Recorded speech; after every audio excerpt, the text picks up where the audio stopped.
Bismillahirrahmanirrahim. Assalamualaikum warahmatullahi wabarakatuh. Alhamdulillah wassalatu wassalamu ala Rasulillah wa ala alihi wa sahbihi wa mawalah wa la hawla wa la quwata illa billahi wa ba'd. Alhamdulillah, di malam hari ini kita bisa duduk kembali di Masjid Muhajirin dan kita lanjutkan kajian kita masih membahas Qasasul Anbiya fil Qur'anil Karim, kisah-kisah para nabi di dalam Al-Quran. Dan malam ini kita akan membahas seorang nabi, satu di antara 4 nabi yang menguasai dunia. Al-Imam Ibnu Al-Jauzi rahimahullahu ta'ala dalam tarikhnya mencantumkan riwayat Abdullah bin Abbas radhiyallahu anhuma. Nabi sallallahu alaihi wasallam bersabda bahwa penguasa yang menguasai sebagian besar dunia adalah arba'atun, ada 4 orang. Mu'minani wa kafiran, 2 mukmin dan 2 kafir. Fal mu'minani, adapun yang 2 mukmin, Dzulqarnaini wa Sulaiman. Dzulqarnain dan juga Raja Sulaiman. Wal kafirani Namrud wa Bukhtun Nasr. Dan yang kafir adalah Raja Namrud dan Bukhtun Nasr. Wa sayamlikuha khamisun min ahli baiti. Dan yang kelimanya kelak yang akan menguasai dunia adalah dari keturunanku, kata Rasul. Siapa? Al-Imam Mahdi. Berarti dari sini ada 4 orang yang menguasai dunia. Pertama Dzulqarnain, yang kedua Sulaiman, yang ketiga Namrud, dan yang keempat Bukhtun Nasr, dan yang kelima belum terjadi karena terjadinya di akhir zaman.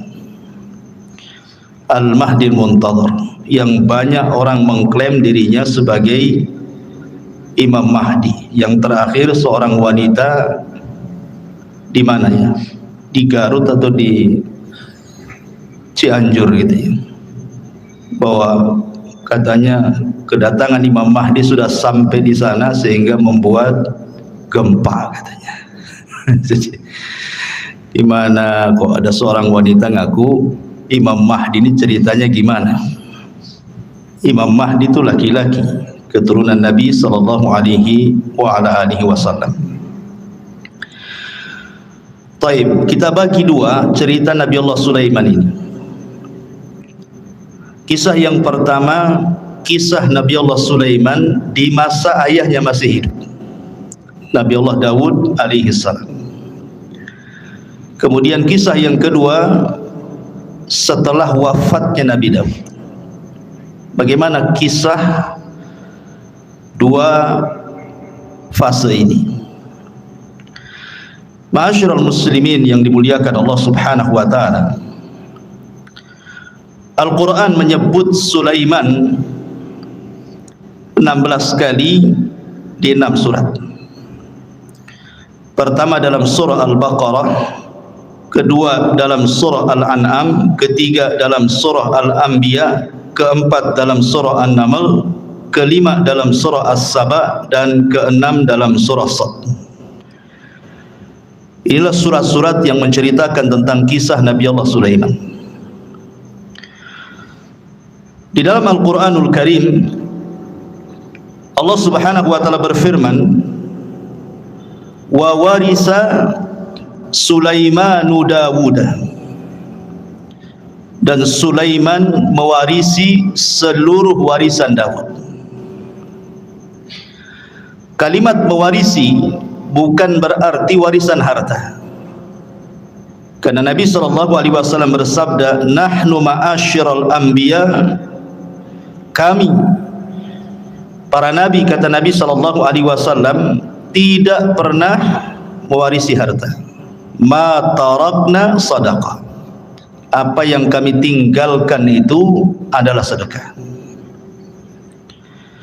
Makanya Al-Imam Muslim meriwayatkan tentang kisah Fatimah radhiyallahu anha bintu Nabi sallallahu alaihi wasallam saat wafatnya Nabi datang kepada Abu Bakar menuntut warisan dari ayahnya Nabi sallallahu alaihi wasallam. Tapi Abu Bakar menjelaskan tidak ada, karena Nabi sallallahu alaihi wasallam pernah bersabda, ma tarakna sadaqah, apapun yang kami tinggalkan dari harta itu semua sedekah. Dari situ Fatimah, bahasa kitanya agak dongkol dengan Abu Bakar sehingga tidak mau bicara sampai wafat. Ada yang mengatakan 4 bulan setelah Rasul meninggal, kemudian Fatimah meninggal. Ada yang mengatakan 6 bulan, tapi tidak lebih dari 6 bulan. Lah ketika itu Ali radhiyallahu anhu belum berbaiat kepada Abu Bakar selaku khalifah.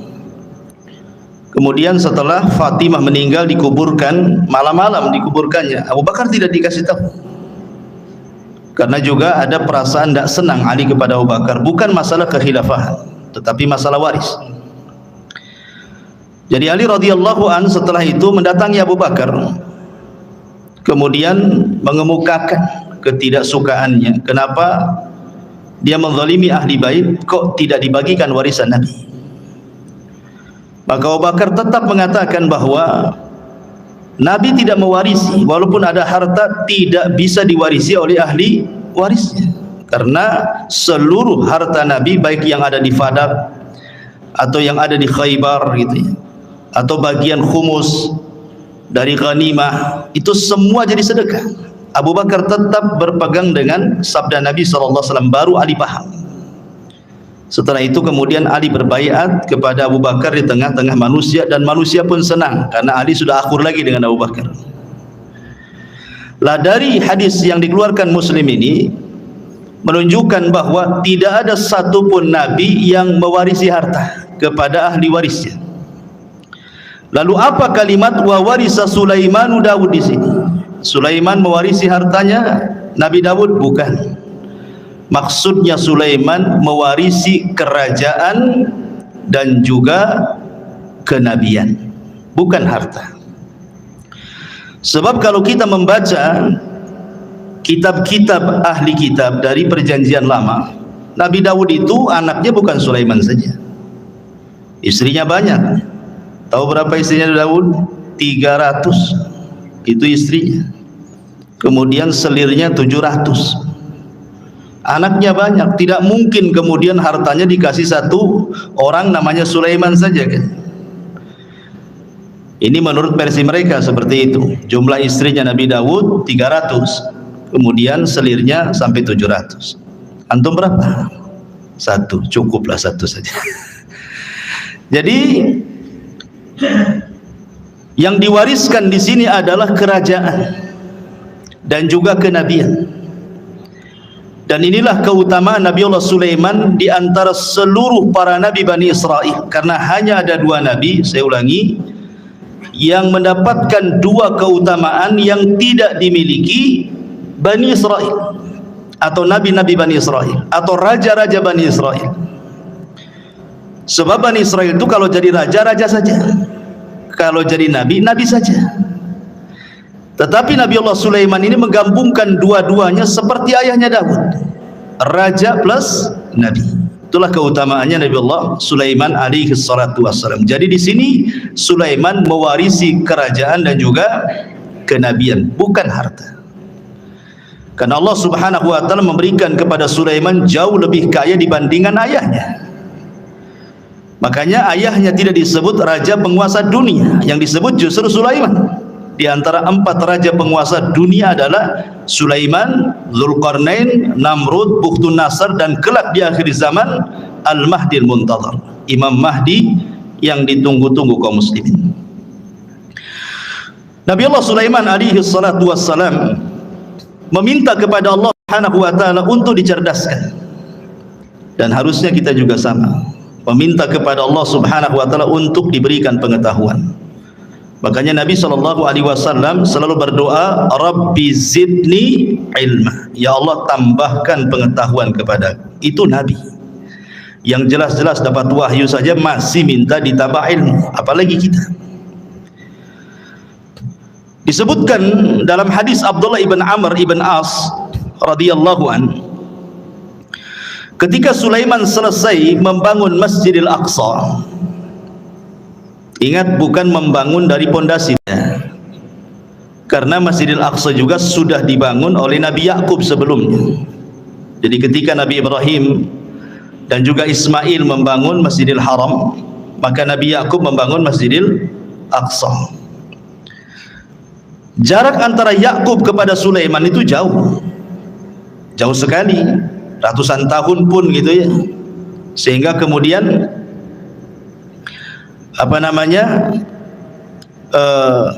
Nabi Allah Sulaiman alaihi salatu wassalam tidak sezaman dengan Nabi Yakub itu. Jadi Nabi Yakub itu Nabi Sulaiman itu bukan membangun dari dasar, tetapi Nabi Sulaiman alaihi salam hanya memperbaharui saja.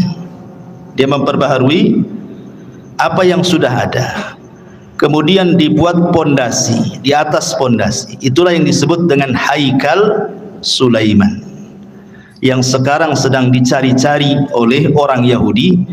Haikal itu, bagi orang Yahudi yakin kalau seandainya Haikal itu maksudnya pondasi yang dibangun di atas pondasi Masjidil Aqsa sebelumnya itu didapati hari ini, maka mereka akan merobohkan Aqsa, kemudian akan membangun Masjidil Aqsa sesuai dengan Haikal Sulaiman menurut mereka. Kalau itu terjadi, katanya, itulah tanda kemenangan orang-orang Yahudi, karena di situ ketika mereka membangun Masjidil Aqsa sesuai dengan Haikal Sulaiman, maka mereka berkeyakinan akan muncul Matius mereka, penolong mereka. Menurut kita maksudnya adalah Dajjal, tapi Dajjal menurut orang-orang Yahudi itu bagi mereka Matius, penolong mereka. Makanya ketika Dajjal muncul di akhir zaman, apa yang terjadi? Diikuti oleh 70.000 Yahudi Asbahan.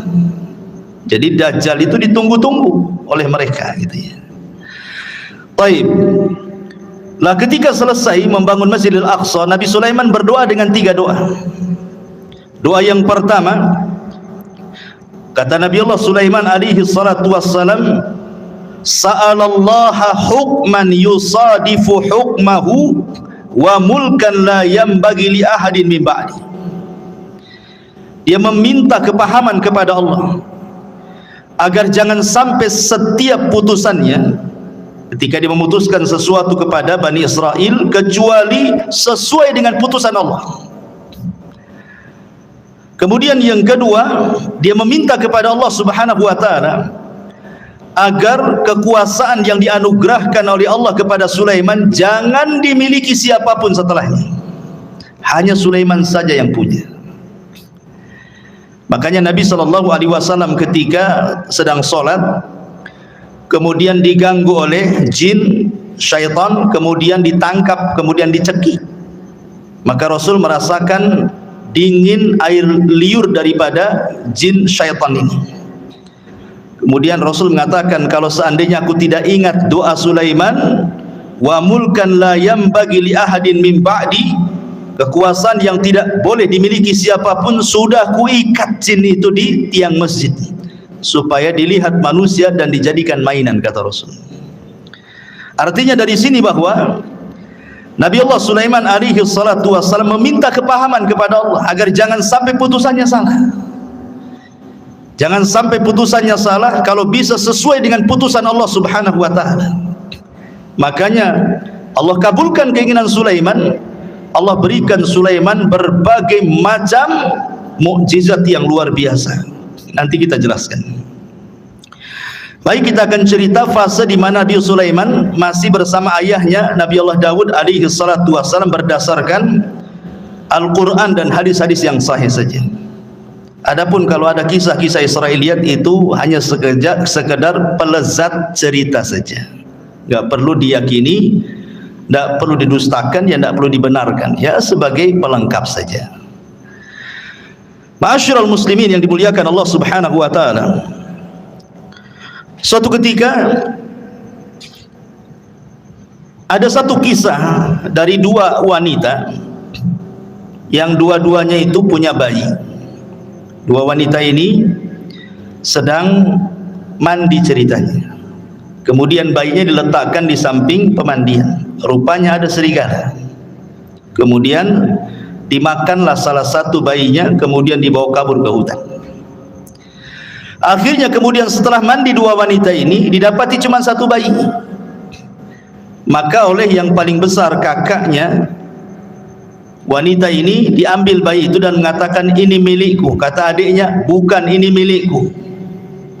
Akhirnya datanglah kepada Nabi Allah Daud alaihi salam, minta diputuskan ini bayi punya siapa, karena cuma satu masalahnya.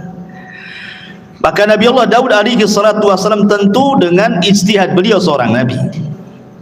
Akhirnya Nabi Daud memihak kepada yang memegang bayi, kakaknya, dan mengatakan itu bayimu, bukan bayi adik. Maka menangislah sang adik ini. Kemudian karena sudah putusan seorang raja, apalagi yang mau dibicarakan? Keluar. Sebelum keluar Sulaiman masuk. Kemudian mengatakan, wahai ayahku, bisa enggak saya ikut memutuskan perkara ini? Kata ayahnya, silahkan saja. Akhirnya Sulaiman alaihi salatu wassalam kembali memutuskan kes dua wanita ini. Kemudian Sulaiman mengatakan, ambilkan pisau. Orang-orang tercengang, kenapa Sulaiman minta pisau? Kemudian dikatakan, mau apa dengan pisau itu wahai Nabi Allah Sulaiman? Kata Sulaiman, saya ingin belah bayi ini jadi dua, pusar ke bawah dan pusar ke atas. Kan ini kan dua wanita saling mengklaim ini. Biar adil, kita potong aja bayinya jadi dua. Yang pusar ke atas ambil kakaknya, yang pusar ke bawah ambil adiknya. Nah, selesai. Kakaknya mengatakan, kalau itu putusan wahai Sulaiman, silahkan saja. Tapi adiknya membantah, jangan wahai Nabi Allah.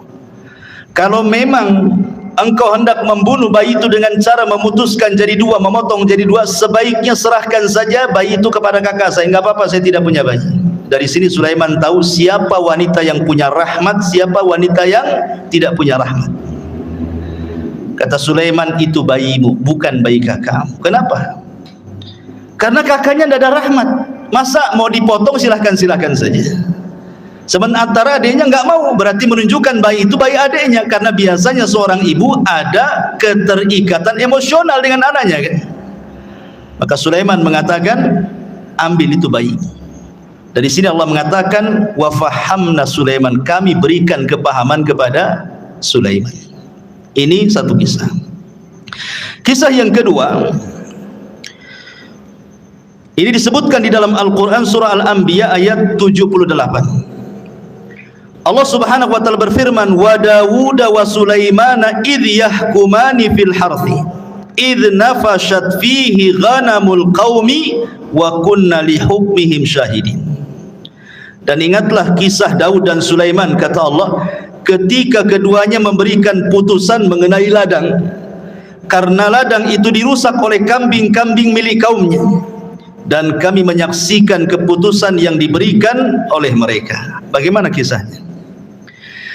Jadi Bani Israel ini, yang satu punya kebun, yang satu punya kambing. Ini kambing-kambing ini tidak dijaga oleh pemiliknya, masuklah ke kebun orang, dirusaknya kebun itu. Dimakanlah daun-daunan, ladang-ladang yang baru saja ditanam, dirusak, semua dirusak. Namanya kambing gak berakal. Nah, kalau orang suka ngerusak ya kayak kambing ini, gak berakal. Jadi orang ini mengadu kepada Sulaiman, gimana nih kebun saya dirusak oleh kambing-kambing si fulan, katanya.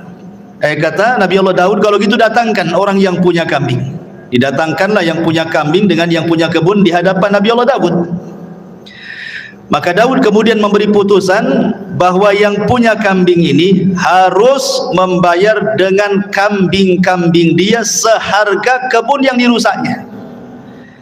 Pamannya kambingnya 100, kalau seandainya 10 ekor cukup untuk membayar kerusakan itu, ya sudah, kasihkan 10 ekor. Itu putusan Nabi Daud. Maka ketika itu datang Nabi Allah Sulaiman dan juga meminta izin kepada ayahnya, boleh enggak ikut memberikan putusan? Kata ayahnya, silakan. Maka Nabi Allah Sulaiman memutuskan dengan putusan yang berbeda dengan ayahnya. Apa kata Nabi Sulaiman? Sekarang kambing-kambingmu serahkan ke yang punya kebun. Dia berhak dengan kambing-kambingmu sebagai jaminannya, dan dia boleh mengambil air susunya.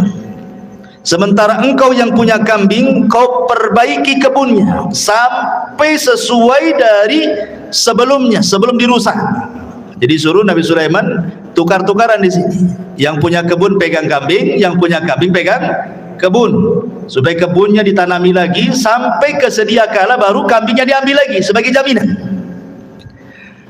Maka di sini keputusan Sulaiman lebih adil dibandingkan keputusan Nabi Allah Daud. Ini dua kisah disebutkan dalam hadis yang sahih dan juga disebutkan di dalam ayat Al-Quran surah Al-Anbiya ayat 79. Taib. Ini diantara dua kisah semasa Nabi Sulaiman bersama Nabi Allah Daud. Kita masuk pada kisah kedua. Bagaimana kisah Nabi Allah Sulaiman alaihi salatu wassalam itu sendiri? Setelah wafatnya Nabi Allah Daud alaihi salatu wassalam, maka Sulaiman menjadi pewaris tahta dan juga pewaris kenabian sama dengan ayahnya. Dan Nabi Allah Sulaiman alaihi salatu wassalam diberikan banyak mukjizat sebagaimana doanya dia. Minta diberikan kerajaan yang tidak diberikan kepada orang setelahnya. Makanya banyak kemudian kehebatan dan kecerdasan Sulaiman yang tidak dimiliki banyak nabi. Di antara mukjizatnya adalah Nabi Allah Sulaiman alaihi salatu wassalam ya tadi diberikan kerajaan dan juga kenabian, dan itu tidak ada di zaman Bani Israel kecuali dia dan ayahnya saja. Tetapi ma'asyiral muslimin yang dimuliakan, kalau memang Nabi Allah Sulaiman diberikan kekayaan yang banyak, bagaimana dengan Nabi kita? Kita bandingkan dengan Nabi SAW. Kita tidak hendak membanding-bandingkan Rasul dengan Sulaiman atau Sulaiman dengan Rasul, tidak. Tetapi kalau ada orang bertanya, berarti kalau begitu Nabi Sulaiman lebih hebat dong dibandingkan Nabi kita. Kan mesti ada yang ngomong begitu nanti kan. Maka kita jawab sebagaimana yang dijelaskan oleh Imam Ibnu Katsir di dalam kitabnya Bidayah wan Nihayah, bahwa Nabi SAW berdasarkan hadis Aisyah dan juga Ibnu Abbas radhiyallahu anhuma, sebelum wafatnya Nabi SAW pernah ditawarkan Allah kunuzul ardi, pembendaharaan bumi oleh Allah. Kalau engkau mau wahai Muhammad, aku berikan pembendaharaan bumi untukmu. Tapi Nabi SAW tidak mau. Bahkan saat wafatnya datang malaikat, kan Jibril datang menawarkan tentang kunuzul ardi, kau tetap diberikan hidup yang panjang kemudian bumi diserahkan kepadamu, ataukah engkau memilih untuk kembali kepada Rafiqil A'la di sisi Allah Subhanahu wa taala. Rasul enggan memilih dunia, tapi Rasul memilih meninggal karena ingin berjumpa dengan kawan-kawannya di mana? Di Rafiqil A'la. Artinya kalau seandainya Rasul meminta untuk hidup, tentu Rasul pun sama akan diberikan kekayaan yang pernah Allah anugerahkan kepada Sulaiman. Itu maknanya. Ini yang pertama. Kemudian yang kedua, Nabi Allah Sulaiman diberikan mukjizat muhadatsatu ma la yantiq. Nabi Sulaiman itu mampu berbicara dengan makhluk-makhluk Allah yang tidak bisa bicara. Ya, umpamanya dengan batu, dengan pohon dan yang semacamnya. Itu Sulaiman paham dengan bahasa-bahasa mereka. Maka ini pun sama juga dengan Nabi SAW. Bahkan Nabi SAW pernah mengatakan, inni la a'rifu hajaran kana yusallimu alayya bi Makkah qabla an ab'atha inni la a'rifuhu al-an. Apa kata Rasul? Sebelum Rasul SAW diangkat jadi Nabi, Rasul itu pernah kemudian lewat di sebuah tempat di Mekah. Rupanya ada yang mengucapkan salam. Assalamualaikum ya Muhammad. Tapi Rasul melihat ke samping, tak ada pula orang. Ya, hanya ada bebatuan dan pepohonan saja kan. Akhirnya kemudian setelah Rasul diangkat jadi Nabi baru paham bahwa yang mengucapkan salam itu adalah batu dan pepohonan. Dan Rasul mengatakan, aku sekarang tahu di mana hajar ataupun batu yang ketika aku belum diutus jadi Nabi dia mengucapkan salam kepadaku. Artinya Nabi SAW pun diberikan oleh Allah Subhanahu Wa Taala mukjizat gitu ya, bahwa batu-batu kemudian pohon-pohon juga bertasbih dan mengucapkan salam kepada Nabi Sallallahu Alaihi Wasallam. Bahkan diriwayatkan dari Abi Sufyan dan dia Talha ibn Nafi' dari Anas bin Malik radhiyallahu an, jaa Jibril ila Nabi sallallahu alaihi wasallam dzata yaumin wa huwa jalisun hazinun qad hadaba bid-dima min darbati ba'di ahli Makkah. Jadi suatu ketika Rasul dipukuli ahli Makkah sampai berdarah. Jibril datang untuk menghibur Nabi sallallahu alaihi wasallam. Itulah bagaimana Nabi sallallahu alaihi wasallam luar biasa dalam berdakwah. Di permulaan dakwah sampai dipukuli oleh orang Mekah sampai berdarah juga. Maka Jibril mengatakan, atuhibbu an urika ayah. Jadi Jibril ingin menenangkan kesedihan Rasul. Maukah aku tunjukkan kepadamu kuasa Allah? Maka Rasul mengatakan, na'am, tentu. Fanadhara ila syajaratin min wara'il wadi. Maka kemudian Jibril menatap satu pohon di balik lembah. Faqala, maka Jibril katakan, ud'u tilka syajarata fada'aha. Kau panggil saja pohon itu, maka pohon itu akan tercabut dari akarnya dan akan berjalan dan akan menghadap kamu, katanya. Kemudian Nabi sallallahu alaihi wasallam memanggil betul-betul pohon itu, betul-betul pohon itu tercabut dari akarnya, berjalan menghadap Rasul mengucapkan salam.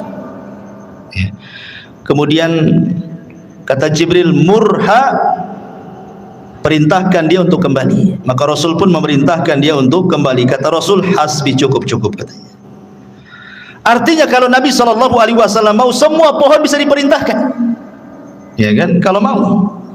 Umpamanya kalau Nabi sallallahu alaihi wasallam mau, bisa saja pohon-pohon itu diperintahkan Nabi SAW. Dan ini mukjizat Rasul. Dan sanadnya riwayat ini ala syarti Muslim, berdasarkan syarat Imam Muslim. Kemudian yang ketiga di antara mukjizat Nabi Allah Sulaiman, taskhirur riyah sakharahallahu li Sulaiman. Jadi Sulaiman mampu menundukkan angin. Tentu ada sebabnya kenapa Nabi Allah Sulaiman mampu menundukkan angin, ikhwan. Jadi suatu sore Nabi Sulaiman itu, dan itu disebutkan di dalam Al-Qur'anul Karim ketika kita bicara tentang kuda Sulaiman. Jadi Sulaiman itu suka dengan kuda perang.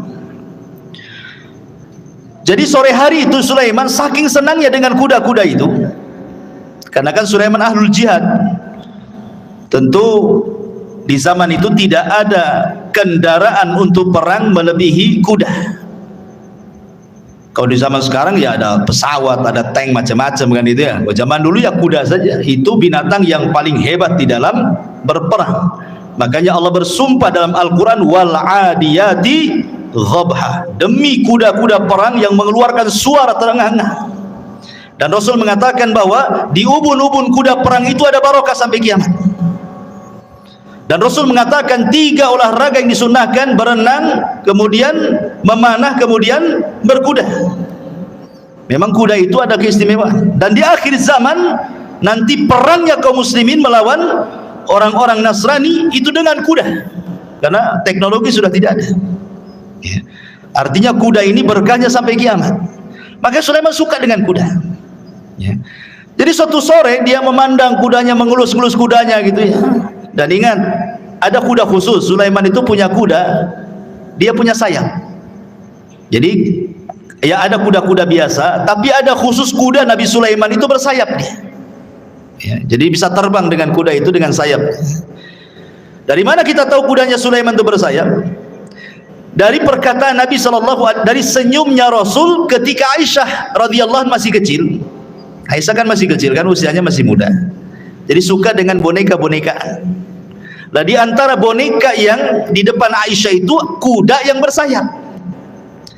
Jadi Rasul mengatakan, itu kok kuda bersayap, kata Nabi. Masa ada kuda bersayap? Kata Aisyah radhiyallahu mengatakan, bukankah kau tahu bahwa kudanya Sulaiman juga bersayap, katanya Aisyah. Fadhahikan Nabi SAW. Maka Rasul tersenyum. Ya. Dan Rasul tidak membantah kan, hanya senyum saja kepada Aisyah radhiyallahu anha. Dari sini sebagian ulama beristidlal bahwa ada kuda-kuda Sulaiman itu yang bersayap.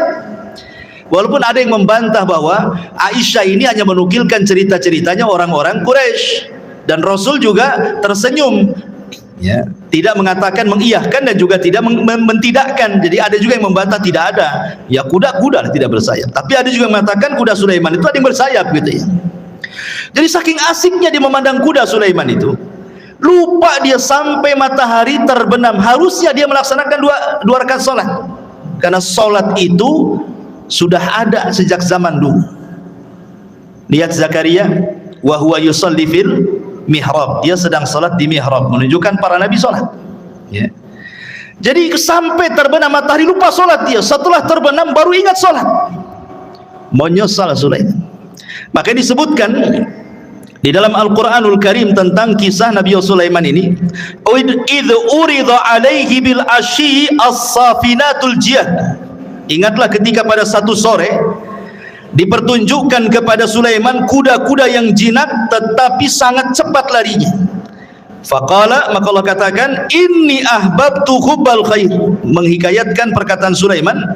Maka dia berkata, sesungguhnya aku menyukai segala yang baik dari kuda, tetapi an dzikri rabbi hatta tawarat bil hijab, yang membuat aku ingat akan kebesaran Tuhanku sampai matahari terbenam. Maka Sulaiman lupa tidak sholat. Ketika dia lupa tidak sholat, dia menyesal. Maka keesokan harinya apa kata Sulaiman? Urudduha alayya fatafika mashan bisuq wal a'naq. Bawalah semua kuda-kuda itu kembali kepadaku. Lalu dia, ada yang mengatakan dalam tafsirnya, memotong kaki dan leher kuda itu, menyembelihnya. Jadi ada dua riwayat, ada dua penafsiran ulama. Ada yang mengatakan Sulaiman tidak menyembelih kuda, karena mustahil, apa salah kuda, kenapa disembelih? Sulaiman hanya ngusap saja, kemudian disuruh jauhkan dia dariku. Tapi Allahu a'lam, pendapat yang masyhur dari kalangan ahli tafsir, Sulaiman betul-betul menyembelih kuda itu kemudian disedekahkan. Ikhwan, kuda Nabi Allah Sulaiman menurut keterangan Bani Israel itu, Israiliyat itu bukan satu dua kuda, ya, ribuan kuda disembelih dan disedekahkan kepada Bani Israel, fuqara Bani Israel. Lah setelah kemudian Nabi Allah Sulaiman menyembelih kuda-kuda itu karena terlalaikan dari salat, maka kaidah dalam Islam apa? Man taraka syai'an lillahi awadallahu khairan minhu. Siapa yang meninggalkan sesuatu karena Allah, Allah ganti dengan yang lebih baik. Ketika Sulaiman meninggalkan kuda-kuda itu karena Allah, karena melalaikan dia dari salat, Allah ganti yang lebih baik. Apa itu? Allah tundukkan angin.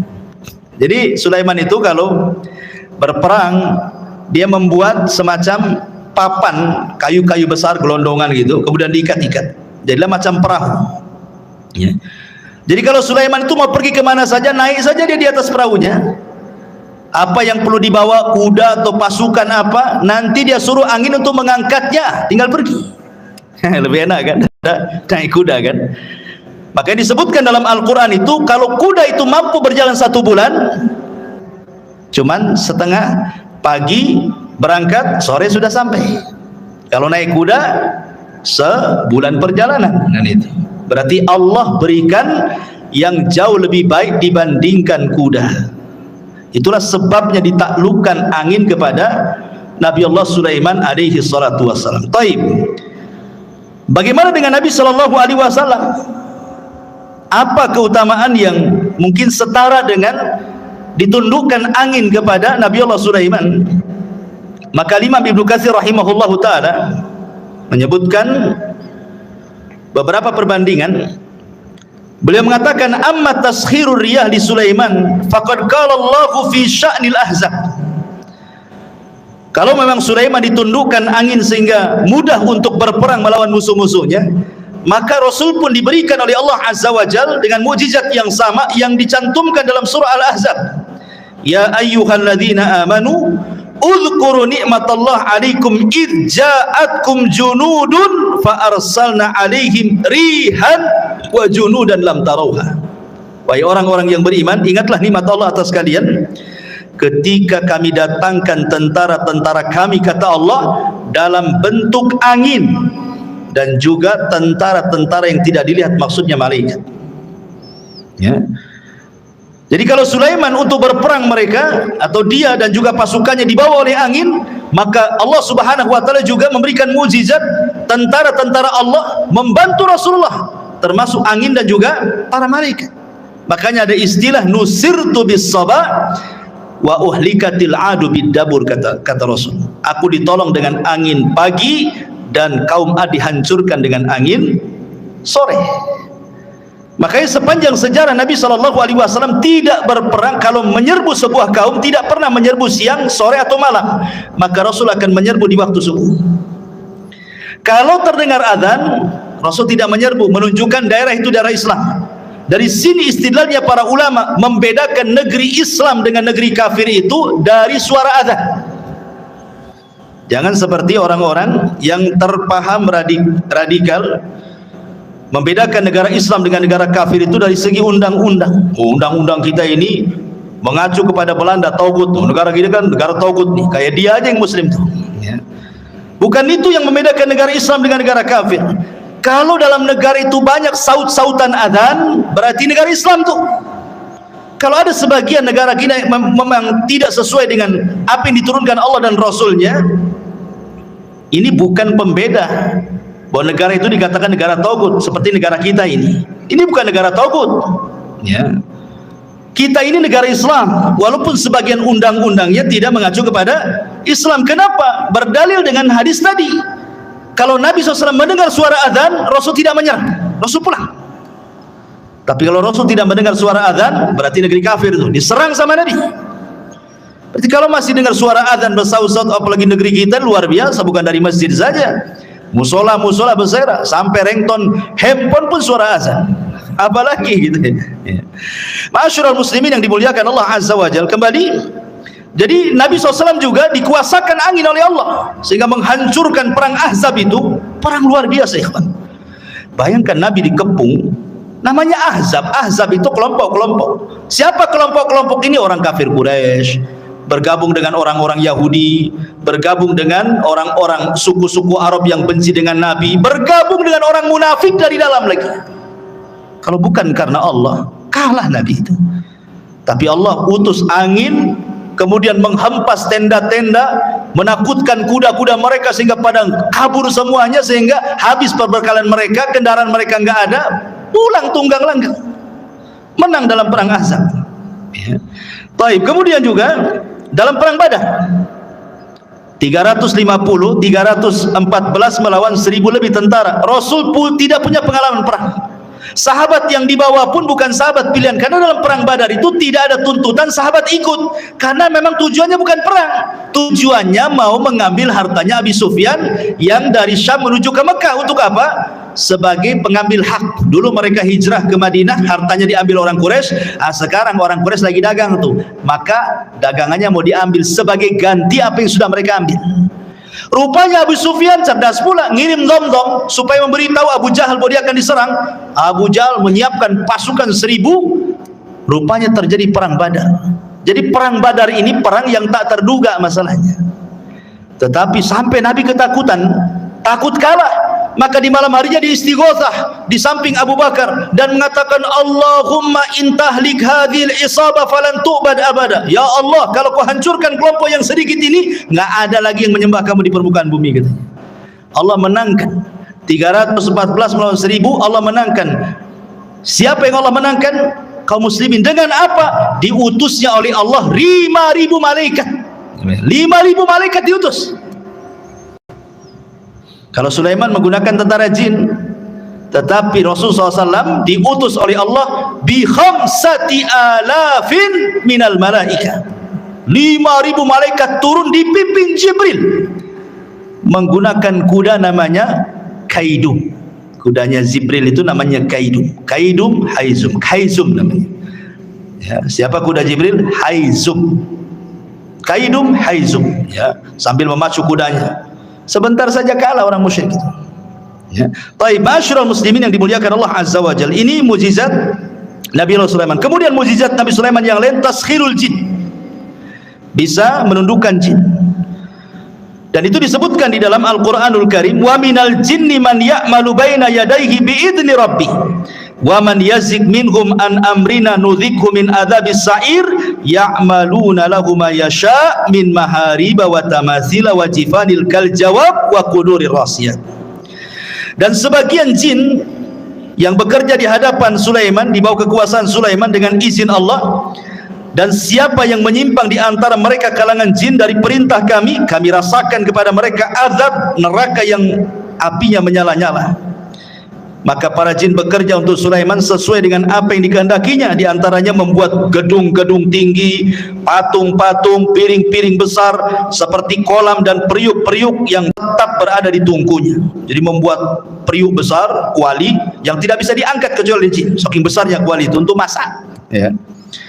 Bahkan sebagian mereka dirantai jin-jin itu,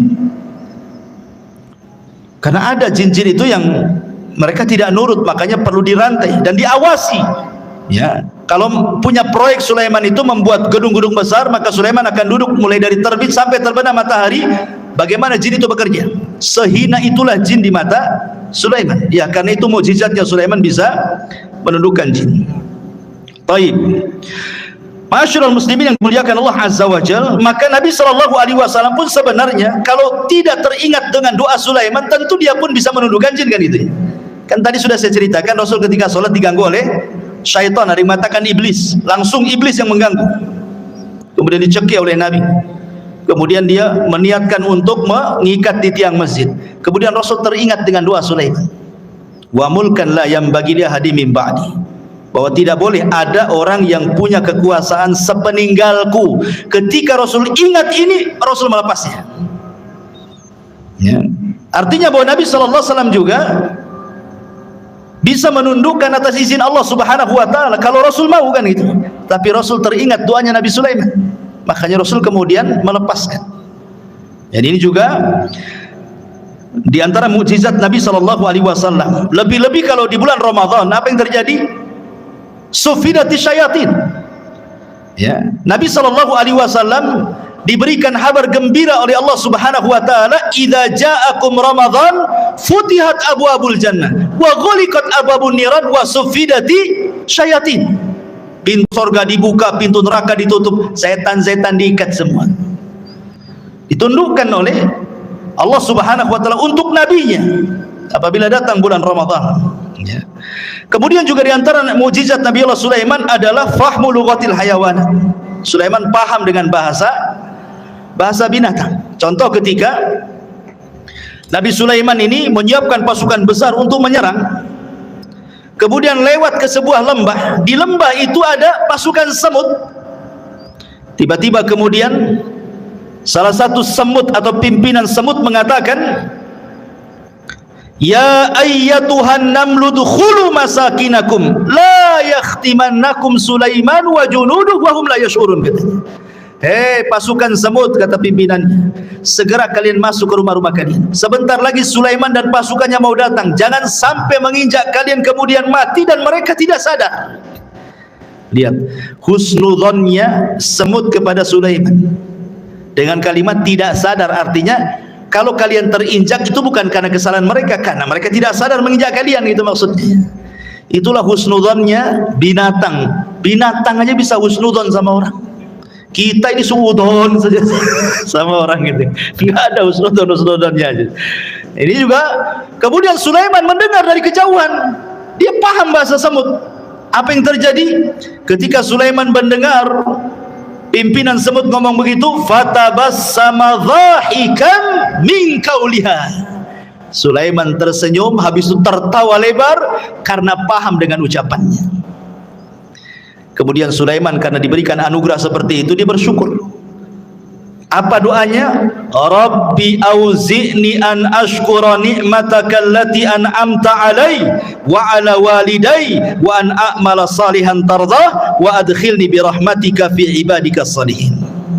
Ya Rabb, anugerahkan kepadaku agar aku tetap bersyukur akan nikmat-Mu. Diberikan anugerah mampu memahami bahasa hewan, gitu ya. Yang telah Engkau berikan nikmat kepadaku dan nikmat kepada kedua orang tuaku, dan aku agar aku bisa beramal saleh supaya Engkau redha, dan Engkau masukkan aku dengan rahmat-Mu termasuk hamba-hamba-Mu yang saleh. Subhanallah. Manusia sekaya Sulaiman, manusia sehebat Sulaiman, manusia yang kekuasaannya sampai separuh dunia, masih mengatakan, saya bersyukur akan nikmat-Mu kepadaku. Ini pelajaran bagi orang-orang kaya, ya. Sekaya apa sih Anda dengan Sulaiman itu? Sekaya apa? Berapa uang di rekeningnya Anda itu? Berapa mobil yang Anda punya? Berapa rumah yang Anda punya itu? Tapi kenapa kemudian persis seperti yang difirmankan Allah, kalla innal insana la yatgha an ra'ahus taghna. Ternyata kekayaan itu sirru tughyan, rahasia bejatnya orang. Kata Allah, sekali-kali jangan seperti itu. Terkadang ada orang yang melampaui batas ketika Allah bukakan kekayaan kepadanya. Sulaiman masih bersyukur. Beda pula dengan Qarun. Qarun malah mengatakan apa? Innama utitu min ilmin indi. Enak saja kau mau ngambil zakatku. Dia ngomong sama utusannya Nabi Musa itu. Enak saja kau mau mengambil zakatku, katanya. Ini harta aku yang dapat. Sama sekali Qarun tidak menasabkan harta itu kepada Allah, sehingga Allah katakan wa khassafna bihi wa bidarihil ardh. Kami tenggelamkan si Qarun dan seluruh harta-hartanya ke dasar bumi. Jadilah kalau sekarang nemu harta dikit-dikit harta Qarun, harta Qarun. Nemu dompet aja harta Qarun, semua harta Qarun, ya. Intinya bahwa di sini ada pelajaran besar. Kemudian juga Sulaiman mengajarkan akhlak. Bagaimana dia tersenyum kepada semut, ya.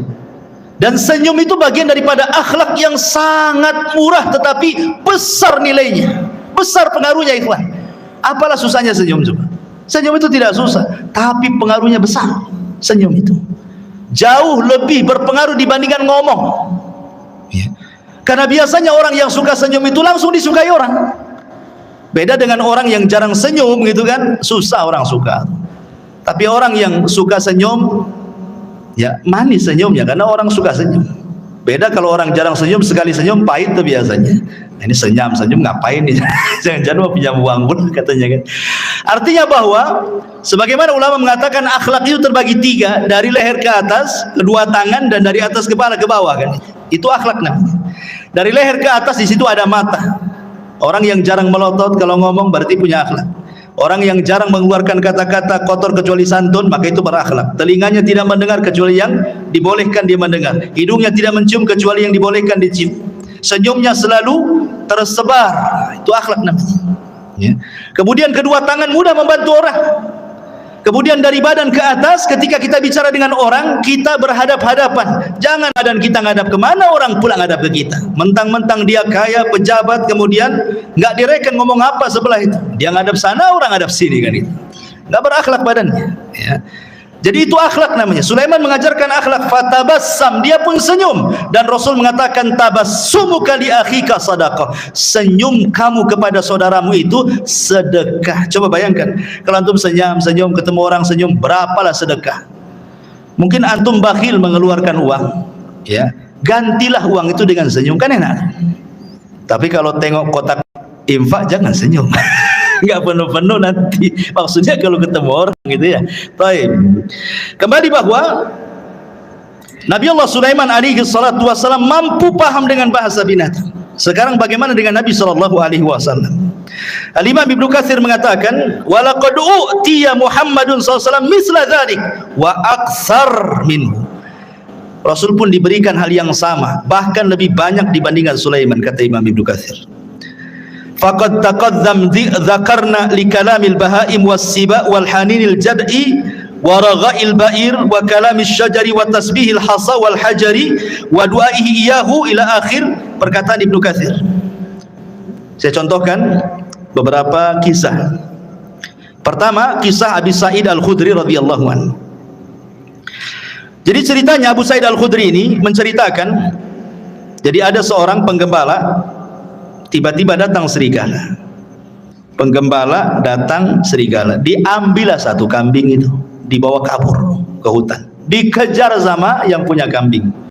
Akhirnya direbut lagi dari serigala itu. Tiba-tiba serigalanya bisa bicara. Apa kata serigala ini? Ala tattaqillah, tidakkah kau bertakwa kepada Allah? Tanzi'u minni rizqan saqahullahu alayya. Kata serigala, tidakkah kau bertakwa kepada Allah, wahai penggembala? Kau sudah merebut rizki yang Allah anugerahkan kepada kau, kau ambil lagi, katanya. Kagetlah ini penggembala kambing. Kok serigala bisa bicara kan itu ya?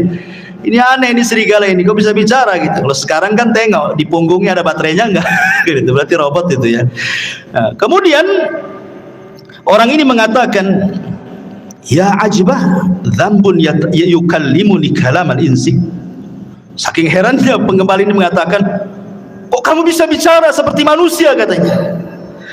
Maka serigala ini mengatakan, ana ukhbiruka bi'ajabi min dzalik. Kata serigala, nggak perlu heran. Mau nggak aku habarkan dengan yang lebih ajaib dibandingkan ini, kata serigala ini. Apa itu? Kata serigala ini, Muhammadun sallallahu alaihi wasallam bi Yathrib yukhbirun nas bi amba'i ma qad sabaq. Kamu tahu orang namanya Muhammad yang ada di Yathrib, kata serigala itu. Dia lebih hebat dibandingkan aku. Dia mampu berbicara tentang habar-habar yang sudah berlalu dari kalangan para nabi, Qarun, Fir'aun dan yang lainnya, atau yang akan datang hari kiamat, macam-macam. Aku tidak bisa, kata serigala. Akhirnya kemudian seorang ra'il ghanam ini akhirnya datang menemui Nabi, masuk Islam. Kemudian dia menceritakan tentang serigala yang bicara itu ke hadapan Nabi SAW. Maka kata Rasul, sadaq, serigala itu benar, katanya. Walladzi nafsi Muhammadin biyadihi la taqumus sa'ah hatta yukallimus siba'al insa. Tidak akan tegak kiamat, kata Rasul, sampai ada binatang yang bicara dengan manusia. Itulah kamu, katanya. Kan itu ya. Jadi sanadnya adalah syarti sahih, dan hadis ini disahihkan oleh Imam Al-Baihaqi. Lihat, serigala ini mengakui apa? Kehebatan Nabi, dan dia bisa bicara ya. Kemudian juga diriwayatkan dari Safinah maula Rasul. Rasul itu punya pembantu namanya Safinah. Pembantu Rasul banyak, salah satunya Safinah namanya. Jadi Safinah ini suatu ketika dia sedang safar, naik perahu. Qadarullah, perahunya dihempas ombak, akhirnya hancur perahunya, berantakan. Tetapi Allah takdirkan dia selamat dengan satu kayu yang sisanya itu dia ngambang sampai dibawa ke antah berantah. Tiba-tiba dia nyasar di sebuah pulau. Ketika terbangun, tiba-tiba ada singa di hadapannya. Fawajada fihal asad, ada singa di hadapannya. Faqala lahu, maka si Safinah ini ketakutan dengan singa itu. Singa, dia pun lagi lelah, baru saja terdampar, nggak punya tenaga, mau lari gimana? Ya. Sementara singa sudah di hadapannya. Berteriaklah Safinah ini, apa teriakannya? Dia mengatakan, ini, kata Safinah ini, sesungguhnya aku adalah sahabat Nabi SAW. Ini Safinah maula Rasulillah. Aku Safinah pembantu Rasulullah, aku sahabat Rasul, katanya. Tiba-tiba menjinaklah singa ini. Kemudian fadharaba mangkibi, tiba-tiba kakinya singa menepuk bahunya dia, seolah-olah ngajak pergi. Maka akhirnya ketika melihat jinak, maka hilanglah ketakutan Safinah, akhirnya mengikuti singa ini kemana arahnya. Rupanya singa ini kemudian mengarahkan ke jalan pulang. Sebelum pulang, katanya Safinah menceritakan, seolah-olah dia melambai-lambai, yuwaddi'uni, seolah-olah ingin berpisah, ya, selamat pergi gitu kan. Subhanallah. Kemudian hal ini disampaikan kepada Nabi SAW. Lihat, binatang disebut saya pembantu Nabi, langsung jinak. Luar biasa, kan nggak menghadap Nabi.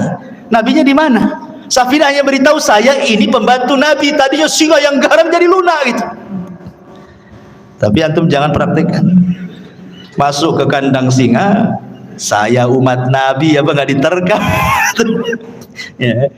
Jadi ini menunjukkan ikhwatul fillah, muliakan Allah Azza wa Jalla, Bagaimana singa itu tunduk dengan hanya ucapan saya adalah khadimun Nabi. Luar biasa, ya. Ini juga disebutkan Imam Ibnu Katsir dalam kitabnya Al-Bidayah wa Nihayah. Kemudian juga disebutkan dari Abdurrahman ibn Abdullah ibn Mas'ud, dari bapaknya, dia mengatakan kunna ma'a Rasulillah SAW fi safarin famararna bi syajaratin fiha farha hamratan fa akhadnahuma. Kata Abdurrahman ibn Abdullah ibn Mas'ud, dari bapaknya, dia berkata kami pernah safar bersama Rasul dalam peperangan. Tiba-tiba kami ini melihat ada burung cantik di atas pohon, cantik sekali. Kemudian naiklah salah seorang kami, diambilnya telurnya itu, diambil telur burung itu. Tiba-tiba fa'aja'at al-hamrah ila Rasulillah sallallahu alaihi wasallam, maka induknya datang burung ini, kemudian menghadap Nabi sallallahu alaihi wasallam seolah-olah dia menceritakan bahwa ada kehilangan telurnya ini. Maka Nabi SAW langsung membariskan pasukan dan mengatakan man faja'a hadza bifarkhaiha, siapa yang menyakiti anak burung ini, katanya. Kok Rasul tahu gitu ya? Ya, Rasul kan tidak tahu. Yang ngasih tahu apa? Burung. Melapor kepada Nabi sallallahu alaihi wasallam. Maka Rasul mengatakan rudduhuma, balikan anaknya. Kemudian dalam riwayat rudduhu rahmatan biha, kembalikan. Kalian harus punya kasih sayang. Ya. Sahabat mengembalikan. Artinya bahwa kalau Nabi SAW juga diberikan oleh Allah Subhanahu wa ta'ala mujizat yang sama, paham dengan bahasa binatang.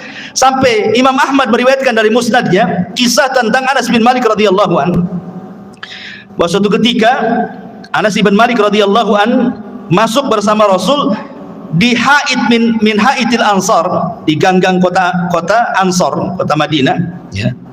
Apa yang terjadi? Kata Anas bin Malik radhiyallahu an, tiba-tiba datang seekor ghanamun fasajadat lahu. Tiba-tiba lari seekor kambing, sujud pula di hadapan Nabi. Ya. Sahabat nengok, ada kambing sujud di hadapan Nabi, gitu ya. Maka faqala Abu Bakar mengatakan, Rasul, kalau kambing yang tidak berakal ini sujud, harusnya kami yang sujud, katanya. Tapi Rasulullah mengatakan, la yanbaghi an yasjuda ahadun li ahadin walau kana yanbaghi li ahadin an yasjuda li ahadin la amartul mar'an tasjuda li zawjiha. Tidak boleh. Kalau Allah perintahkan aku untuk merintahkan kalian sujud di antara kalian, maka yang pertama kali aku peruntukkan sujud bukan kalian kepadaku, tapi seorang istri sujud kepada suaminya karena besarnya haknya. Tetapi aku tidak diperintahkan untuk itu. Ada yang mengatakan hadisnya lemah, tetapi ada yang sahih yang dikeluarkan Musnad Imam Ahmad juga tentang kisah unta yang mengejar Rasul. Tiba-tiba Rasul sedang naik keledai bersama Jabir, disusul sama unta itu. Setelah untanya di depan, tiba-tiba dia buruk sujud di hadapan Rasul. Kemudian Rasul turun, dilihatnya unta itu nangis, diusap air matanya. Kemudian Rasul entah berbincang-bincang apa dengan unta, sahabat tidak tahu. Tiba-tiba Rasul berdiri, berteriak, man sahib hadal jamal, siapa pemilik unta ini? Tiba-tiba ja'a fatan minal ansar, datang anak muda dari Ansar, ana ya Rasul, saya Rasul. Maka Rasul marah dan mengatakan, afala tattaqillah fi hadhil bahimati allati malakakallahu iyyak. Tidakkah kau bertakwa kepada Allah? Allah sudah kuasakan unta kepadamu.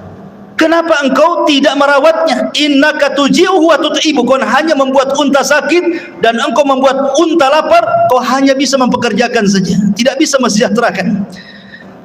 Rasul paham juga dengan bahasa unta. Ya, ini mukjizat, artinya kalau Sulaiman juga paham dengan bahasa semut dan binatang-binatang yang Rasul pun sama, bahkan lebih, kata Ibnu Katsir, dibandingkan Nabi Allah Sulaiman alaihi salatu wassalam. Kemudian juga yang lainnya di antara Sulaiman isalatun nuhas, mampu mencairkan tembaga persis seperti bapaknya. Kan bapaknya itu kan bisa membuat baju besi kan, tanpa harus dibakar, dikasih pandu besi. Enggak, Sulaiman juga seolah-olah tangannya panas, besi tinggal dikual-kual, bila baju besi. Makanya Allah mengatakan wa arsalna lahu ainal qitr, kami alirkan cairan tembaga bagi Sulaiman. Artinya Sulaiman mampu untuk membuat baju besi cukup dengan tangannya, persis seperti mukjizat bapaknya Nabi Allah Daud alaihi salatu wassalam. Ini diantara mukjizat yang Allah Subhanahu wa taala anugerahkan kepada Sulaiman. Ada satu kisah dari Abu Hurairah radhiyallahu anhu. Hadis ini dikeluarkan Imam Ahmad dan disahihkan oleh Imam Hakim, walaupun ada sebagian melemahkan. Jadi suatu ketika kharaja Sulaiman alaihi salam tasqi fara'a namlatan mustalqiyatan ala dhahriha rafi'atan qawami'aha ila sama taqulu Allahumma inna khalqun min khalqik laisa bina ghaniyun an suqyak faqala irji'u faqad suqitum bida'wati ghairikum. Jadi Sulaiman ini kan waktu itu terjadi pacaklik di Bani Israel, hujan lama, nggak turun-turun hujan. Jadi Sulaiman mau pasukan untuk sholat istisqa di lapangan. Tiba-tiba kemudian Sulaiman melihat ada semut sedang terlentang menghadap ke langit, dan Sulaiman mendengar doanya semut itu. Apa doa semut ini? Ya Allah, aku ini adalah hamba dari hamba, tidak ada yang lebih kaya darimu, maka hujani kami. Tiba-tiba ketika semut selesai doa, hujan tuh, ya. Maka Sulaiman mengatakan kepada pasukannya, irji'u, pulang. Ya, cukup sudah, ada yang meminta hujan selain dari kalian. Ya. Kemudian Al-Hafidh Ibnu Hajar menyebutkan dalam Al-Talkhis bahwa Al-Imam Ad-Daruqutni Hakim juga mengeluarkan hadis dari Abu Hurairah tanpa menyebutkan Sulaiman. Jadi ada seorang nabi, tetapi riwayat ini walaupun lemah memperkuat bahwa yang berdoa kisah ini adalah kisah Sulaiman, karena ada riwayat walaupun lemah bahwa yang dimaksud nabi ini adalah Nabi Sulaiman. Tapi ada riwayat yang sahih tapi tidak disebutkan siapa namanya. Adapun riwayat yang menyebutkan adanya Sulaiman dilemahkan para ulama. Tapi yang jelas bahwa lihat bagaimana di sini faedahnya, ternyata Allah Subhanahu wa taala terkadang mengabulkan doa sebelum kita minta. Itu syahidnya di sini. Orang-orang ini kan belum istisqa. Kenapa hujan? Rupanya orang lain yang minta. Dari sini menunjukkan bahwa Allah itu karim. Bukan Bang Karim ya, karim. Artinya karim itu pemurah. Ya. Dia bisa mengabulkan hamba-hambanya sebelum diminta. Dan itu bentuk malunya Allah Azza wa Jalla. Karena di antara sifat Allah itu adalah Hayyun Karim. Allah itu zat yang maha pemalu dan juga pemurah. Lah bentuk pemalunya Allah Subhanahu wa taala adalah Allah pantang apabila ada seorang hamba mengangkat kedua tangannya kemudian dibiarkan kosong tidak diberi. Allah pantang itu. Idza rafa'a 'abdun yadayhi ila sama faqala ya rabbi an yaruddahuma sifra, kata Rasul. Kalau ada seorang hamba mengangkat begini kemudian mengatakan ya Rabb, kemudian tidak diberi, oh tidak, pasti diberi orang itu. Atau terkadang belum dia berdoa sudah dikabulkan. Belum dia berdoa sudah dikabulkan. Subhanallah. Ya. Taib. Kemudian kisah Nabi Allah Sulaiman alaihi salatu wassalam bersama burung hudhud. Ini menariknya karena disebutkan di dalam surah An-Naml. Ma'asyiral muslimin yang dimuliakan Allah Azza wa Jalla. Jadi suatu ketika Nabi Sulaiman ini sedang mempersiapkan pasukan besar. Bayangkan pasukan Sulaiman ini jin, manusia, binatang, kemudian di atasnya burung terbang. Jadi nggak pernah terkena sengatan matahari. Sulaiman itu senantiasa dinaungi oleh burung-burung. Jadi kemana saja, mau di padang pasir, mau di mana, nggak kepanasan kan? Karena burung di atasnya masalahnya kan itu. Jadi suatu ketika mempersiapkan barisan itu, hudhud pula tak ada di situ. Mana hudhud? Dan burung hudhud itu adalah muhandis Sulaiman. Disebutkan dalam sejarah Israiliyat bahwa dia itu muhandis, seorang insinyur. Jadi hudhud yang diceritain ini seorang insinyur. Jadi terkadang nih Sulaiman nih kalau mau berangkat ke sebuah tempat, maka yang mengekar dari atas langit itu burung hudhud. Entah di depan ada jurang, entah di depan ada air, ada sungai, ada laut, nanti dikasih tahu tuh. Ya, karena Sulaiman tidak tahu yang gaib, ya kan? Jadi besar sekali memang jasanya hudhud itu kan. Makanya ketika tidak ada, Sulaiman marah. Kemana hudhud ini? Awas saja, kata Sulaiman, ngancam Sulaiman. Kalau dia datang dan tidak membawa alasan, la u'adzibannahu adzaban syadidan aw la adzbahannahu aw la ya'tiyani bisultanin mubin, kata. Kalau dia datang tidak bawa alasan, ku siksa dengan siksa yang berat, atau ku sembelih dia, atau ku maafkan kalau bawa alasan, kata. Ternyata famakatha ghaira ba'id. Ternyata hudhud sudah datang. Dari mana coba hudhud itu? Rupanya hudhud dari Yaman. Sulaiman di mana? Di Palestina. Sebegitu cepatnya itu terbangnya hudhud itu. Satu di Palestina, satu di Yaman. Cemana terbangnya itu? Menunjukkan hudhud ini diberikan kemampuan oleh Allah kan gitu. Kemudian melapor, aku punya alasan kenapa aku tidak ada, kata Hudhud. Apa kata Hudhud? Dia mengatakan, inni wajadtu faqala ahattu bima lam tuhit bihi wajituka bi min saba'in binaba'in yakin inni wajadtu imra'atan tamlikuhum wa utiyat min kulli syai'in walaha arsyun azim, katanya. Wahai Sulaiman, wahai rajaku, tunggu dulu ya. Aku punya pengetahuan yang kau tidak punya. Ini menunjukkan Sulaiman tidak tahu yang gaib. Kalau dia tahu yang gaib, tentu tidak akan ancam-ngancam Hudhud ya. Jadi Nabi itu tidak tahu yang gaib. Hatta Sulaiman yang banyak mujizatnya sekalipun tidak tahu yang gaib. Buktinya Hudhud mengatakan, aku punya ilmu yang kau tidak punya, katanya. Dan di sini menunjukkan tawadhu'nya seorang Sulaiman, raja besar, penguasa dunia, masih mendengarkan alasan. Enggak diktator dia. Kalau diktator main cincang aja lah kan gitu ya. Didengerin. Tawadhu Sulaiman. Kalau punya alasan ngomong bahasa kita ya kan. Dia mengatakan begini, wahai Sulaiman, aku baru terbang ke Yaman. Aku temui di Yaman ada kerajaan besar. Rupanya yang memimpin seorang ratu, katanya. Itu kerajaan luar biasa, katanya. Memuji kerajaan itu. Masalahnya, kata Hudhud, mereka ini wajadtuha wa qaumaha yasjuduna lisyamsi min dunillah wa zayyana lahumus syaitanu a'malahum fasaddahum anis sabil fahum la yahtadun. Tapi sayang, wahai Nabi Allah, dia dan kaumnya menyembah matahari, bukan Allah yang disembah. Dan setan sudah menyesatkan mereka, menghalangi jalan Allah, dan mereka tidak dapat petunjuk, katanya. Subhanallah. Hudhud membawa risalah apa? Risalah tauhid, menunjukkan bahwa semua hewan tidak suka kesyirikan. Kalau anda tahu, semua hewan tidak suka kesyirikan. Orang yang melakukan kesyirikan itu dibenci hewan. Lihat Hudhud di sini. Dia menyampaikan soal kesyirikannya kerajaan Ratu Balqis itu. Ya, jadi kalau ada orang yang melakukan kesyirikan, bukan kita ahli tauhid saja yang tidak suka, burung pun tidak suka. Ini Hudhud itu tidak suka dengan orang yang nyembah selain Allah ini. Kemudian diceritakan alasannya, setan sudah menghiasi mereka sehingga mereka tersedari Allah. Dari sini menunjukkan bahwa kesesatan apapun, kata Hudhud, pasti sutradaranya setan. Kalau ada orang nyimpang, orang sesat gitu ya, berarti dalangnya setan tuh di belakangnya itu. Hudhud ngasih tahu tuh sama kita ya. Akhirnya kemudian Sulaiman ya nggak begitu percaya saja. Namanya habar itu bisa ya bisa tidak kan gitu.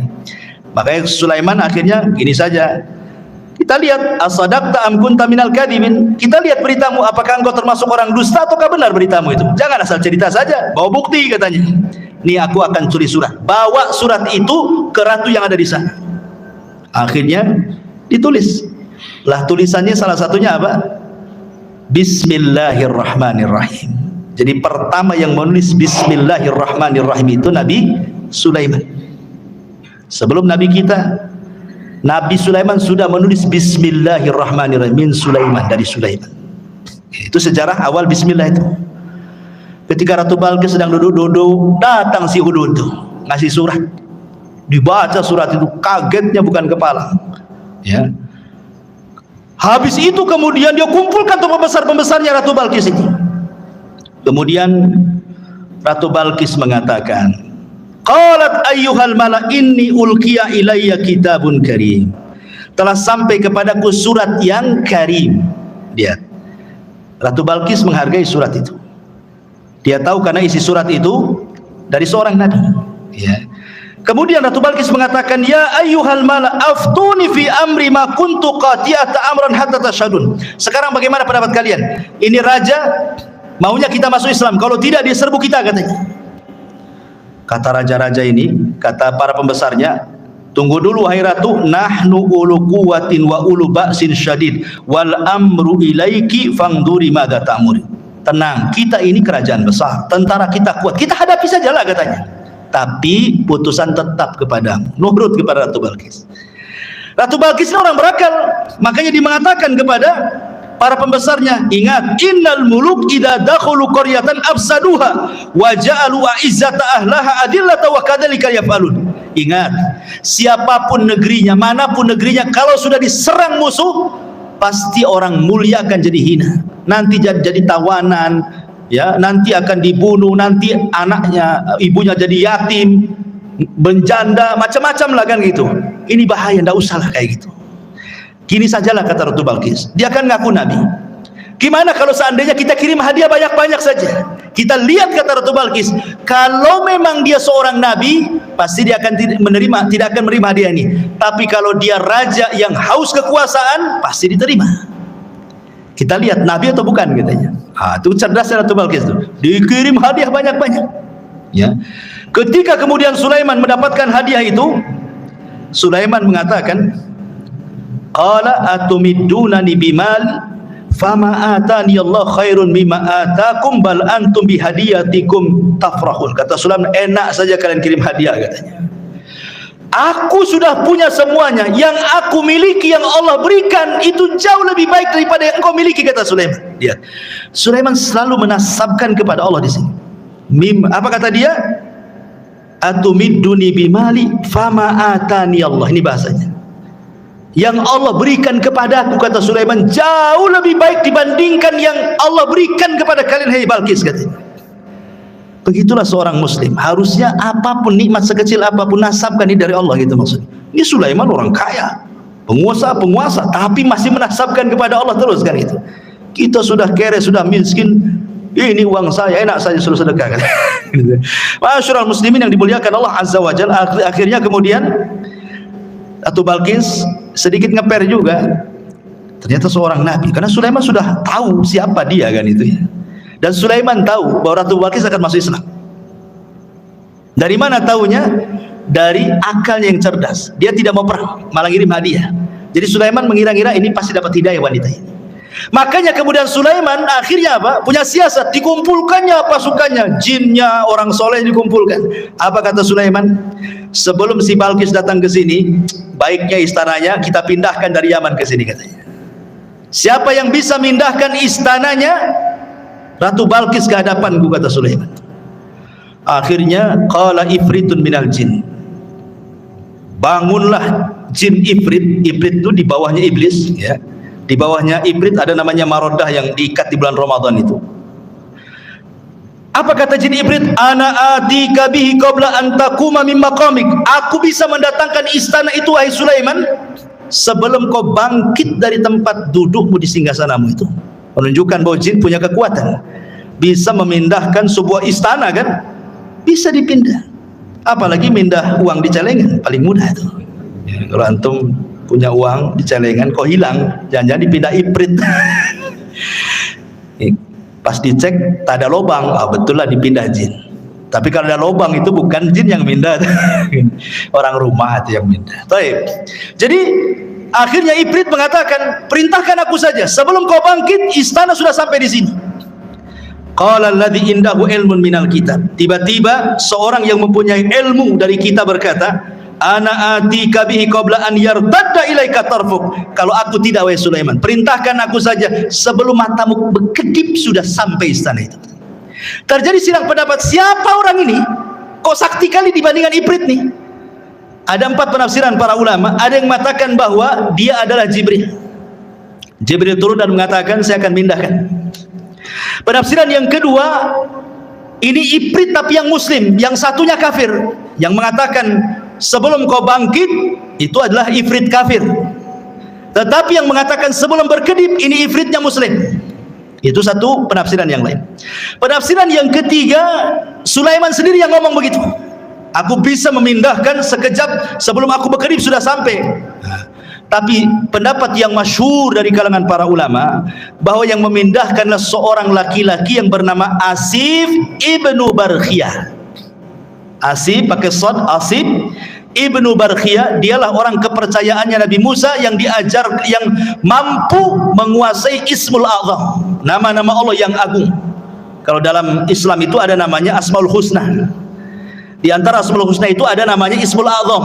Menjadi perselisihan para ulama, Ismul A'zam dalam Asmaul Husna itu apa? Ada yang mengatakan Al-Hayyu, ada yang mengatakan Al-Qayyum, ada yang mengatakan Allah. Wallahu a'lam. Pokoknya tidak tahu mana yang satu.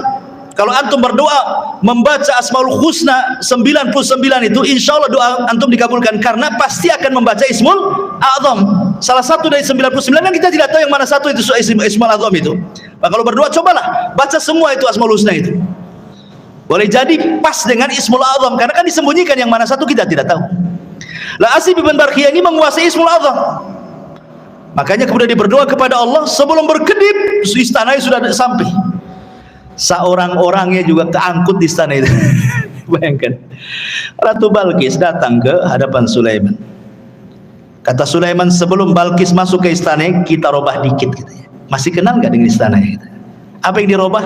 Tehelnya, keramiknya dirobah. Dibuat apa? Dibuat kaca. Ya. Karena kan di istana dipindah diletakkan di lautan, masalah istana itu. Kan bawahnya air tuh.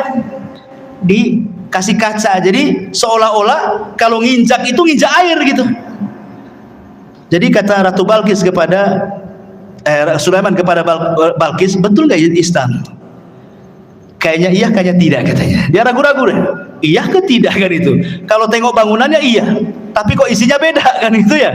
Makanya sempat disebutkan dalam Quran ini, Balkis ini sampai kemudian menyingkap pakaiannya, khawatir terkena air. Padahal itu kaca tuh. Ya. Dari situlah dia melihat kehebatan Sulaiman. Akhirnya Ratu Balkis mengatakan perkataan menunjukkan dia masuk Islam, wa aslamtu ma'as Sulaiman lillahi rabbil alamin. Maka Balkis pun mengatakan, aku sekarang masuk Islam bersama Sulaiman. Dia masuk Islam akhirnya. Tapi menjadi perselisihan apakah Balkis ini menjadi istri Sulaiman atau tidak, itu menjadi khilaf ulama. Ada yang mengatakan jadi istrinya, ada yang mengatakan tidak. Wallahu a'lam. Tidak ada riwayatnya. Karena Sulaiman ini juga istrinya banyak. Ada dalam sebuah hadis yang sahih. Jadi suatu malam Sulaiman itu diberikan kekuatan mampu menggauli istrinya. Istrinya 100 ikhwan. Ada yang mengatakan yang 60 istri sahnya, yang 40 selirnya. Ya. Jadi semuanya 100. Kata Sulaiman, malam ini bernazar ingin menggauli semua istrinya dalam satu malam. 100 wanita digauli satu malam. Kalau nggak punya kekuatan, tengkleng lantum tuh. Ini kan khusus para nabi. Nabi itu diberikan kekuatan oleh Allah. Sulaiman diberikan kekuatan itu. Kemudian Sulaiman bernazar, aku ingin gauli dalam satu malam ini semua istri-istriku, dan aku berdoa kepada Allah setiap istriku mengandung punya anak, dan kujadikan semuanya tentara di jalan Allah untuk berperang katanya. Itu Sulaiman. Itu nadarnya. Rupanya Sulaiman lupa membaca insya Allah. Harusnya dia mengatakan insya Allah, karena masyiah itu tetap milik Allah. Kalau kita berkehendak, Allah tidak mungkin terjadi. Allah berkehendak, kita tidak, pasti terjadi. Itu semua kaidah seperti itu. Harusnya Sulaiman mengucapkan insya Allah. Maka malam itu digilir semua istri-istrinya. Rupanya tidak ada yang mengandung kecuali satu. Ketika melahirkan, separuh manusia separuh bukan. Tidak punya kaki, puntung kakinya ke atas, ya, nggak punya kaki, ya. Itulah makanya kenapa walaupun dia seorang nabi, tetap masyiah itu milik Allah, kehendak itu milik Allah. Makanya penting mengucapkan insya Allah. Apapun mengucapkan insya Allah. Mau datang besok insya Allah, datanglah insya Allah. Tolonglah datang insya Allah. Oh, kayaknya orang sekarang kalau bilang insya Allah ragu-ragu tuh. Padahal insya Allah itu maksudnya mengaitkan kejadian kepada Allah, karena Allah yang berkehendak. Walaupun kita sudah yakin besok akan datang, yang namanya kehendak milik Allah ternyata ketabrak, ternyata ada masalah, ternyata macet, kan nggak jadi juga kan gitu ya. Makanya setiap apapun gantungkan kepada Allah Subhanahu wa taala. Untuk terakhir karena waktu juga. Jadi sebelum wafatnya Nabiullah Sulaiman alaihi salatu wassalam, ada satu kisah juga yang menarik di sini tentang kisah seorang petani. Ya, belum saya ceritakan. Jadi suatu ketika ada seorang petani, dia berangan-angan ingin mendapatkan kekuasaan seperti yang dimiliki oleh Sulaiman.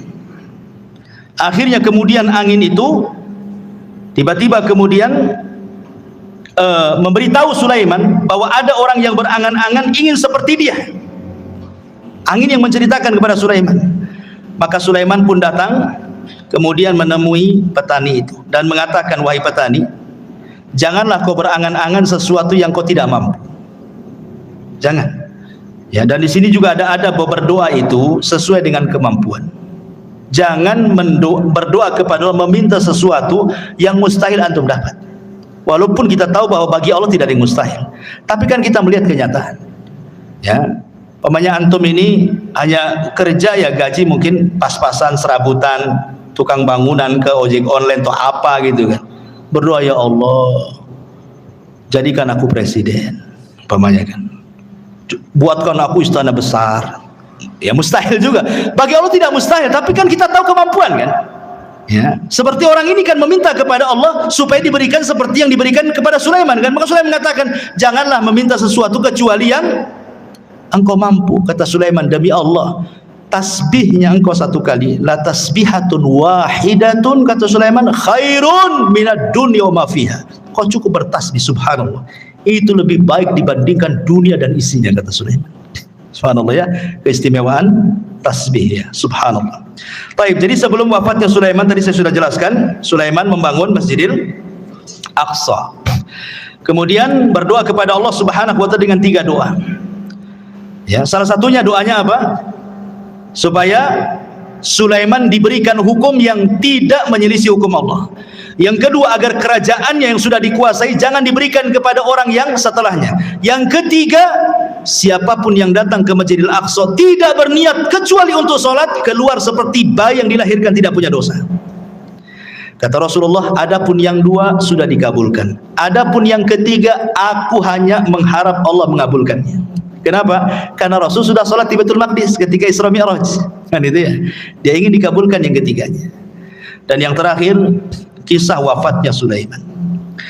Jadi ketika Nabi Allah Sulaiman alaihi salatu wassalam mendekati ajalnya, dia meminta kepada Allah Subhanahu wa taala agar kewafatannya Nabi Sulaiman ini jangan sampai diketahui bangsa jin yang sedang bekerja.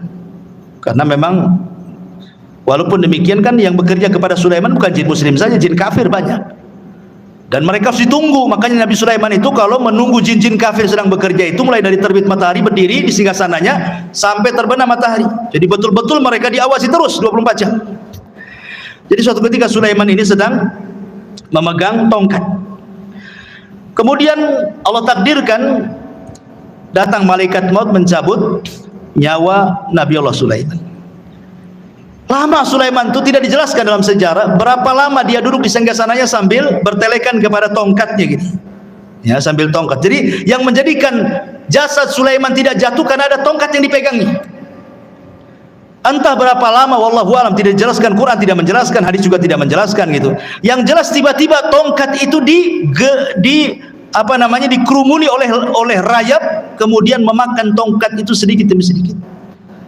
Akhirnya kemudian tongkat itu pun patah, lemah, hancur, Sulaiman terguling. Ketika Sulaiman terguling, maka jin-jin mengatakan, kalaulah kami tahu yang gaib Sulaiman itu sudah mati, tentu kami tidak dihinakan seperti ini. Dari sini menunjukkan bahwa jin tidak tahu yang gaib. Ya. Lah ketika Sulaiman meninggal dunia, ingat ketika di zaman Nabi Sulaiman itu kan banyak dunia perdukunan ya. Sebelum Sulaiman diutus itu kan dunia perdukunan di mana-mana. Ya. Makanya Allah utus Sulaiman untuk memberantas dunia perdukunan. Makanya diutus Asif ibn Barkhiyah tadi untuk mengambil semua buku-buku dukun-dukun itu. Kemudian diancam dukun-dukun itu, kalau masih melakukan praktik perdukunan dibunuh. Maka tidak ada berani satupun dukun yang melakukan praktik perdukunan. Mereka diminta tobat dan mentauhidkan Allah. Kemudian buku-bukunya disimpan oleh Asif ibn Barkhiyah di sebuah kotak dan itu diletakkan di bawah singgasana Sulaiman. Sulaiman pernah ngancam, siapa yang mengambil buku sihir ini, kalau dia manusia kubunuh dia, kalau dia dari kalangan jin terbakarlah dia. Ketika Sulaiman meninggal dunia, jin tidak bisa mendekati karena terkena sumpahnya Sulaiman, kalau diambil sama dia kan terbakar. Akhirnya kemudian mereka merayu, ada 2 orang namanya Harut dan Marut. Ada yang mengatakan Harut Marut itu manusia, ada juga yang mengatakan Harut Marut itu malaikat, ada yang mengatakan Harut Marut itu setan, macam-macam lah penafsiran ulama ya. Tapi yang jelas bahwa akhirnya diambillah oleh Harut dan Marut ini, kemudian diajarkan kepada manusia. Harut Marut sudah mengatakan ini tidak boleh diajarkan kepada kalian. Kalau kalian bisa belajar ini bisa kufur masalahnya. Sehingga ada sebagian orang Yahudi tidak mau belajar, tapi ada juga yang tetap belajar. Akhirnya kemudian tersebarlah kesyirikan sihir kembali setelah Sulaiman wafat. Ya.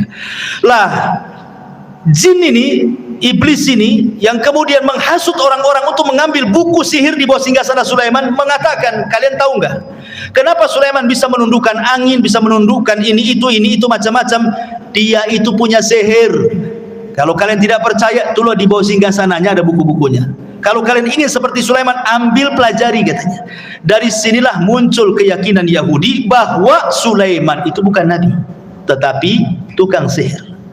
Makanya di zaman Nabi SAW ketika Rasul kemudian memuji Sulaiman, menjelaskan tentang mukjizat-mukjizat Sulaiman, orang-orang Yahudi Madinah tidak terima dan mengatakan Sulaiman bukan nabi, Sulaiman itu penyihir. Ketika itulah turun surah Al-Baqarah 102, wattaba'u ma tatlu syayatin ala mulki Sulaiman wa ma kafara Sulaiman walakinna syayatina kafaru yu'allimuna an-nasa sihra ila akhiril ayat. Dan mereka mengikuti apa yang dibacakan oleh setan-setan di zaman kerajaan Sulaiman. Sulaiman tidak kafir, artinya Sulaiman tidak mengajarkan sihir. Lalu siapa yang mengajarkan sihir itu? Setan-setan itulah yang mengajarkan sihir. Jadi kita katakan bahwa Sulaiman itu nabi, tapi orang Yahudi mengatakan dia sihir, penyihir. Nauzubillah. Makanya Allah turunkan wattaba'u ma tatlu syayatin ala mulki Sulaiman wa ma kafara Sulaiman walakinna syayatina kafaru yu'allimuna an-nasa sihra wa ma unzila 'alal malakaini bi Babila Harut wa Marut. Wallahu alam. Kisah Harut Marut panjang, tidak perlu dikisahkan, di lain kesempatan saja. Ini diantara kisah singkat dari Nabi Allah Sulaiman. Wallahu alam. Mudah-mudahan ada manfaatnya. Subhanakallahumma bihamdika asyhadu an la ilaha illa anta astaghfiruka wa atubu ilaik. Allahu ta'ala alam. Assalamualaikum warahmatullahi wabarakatuh.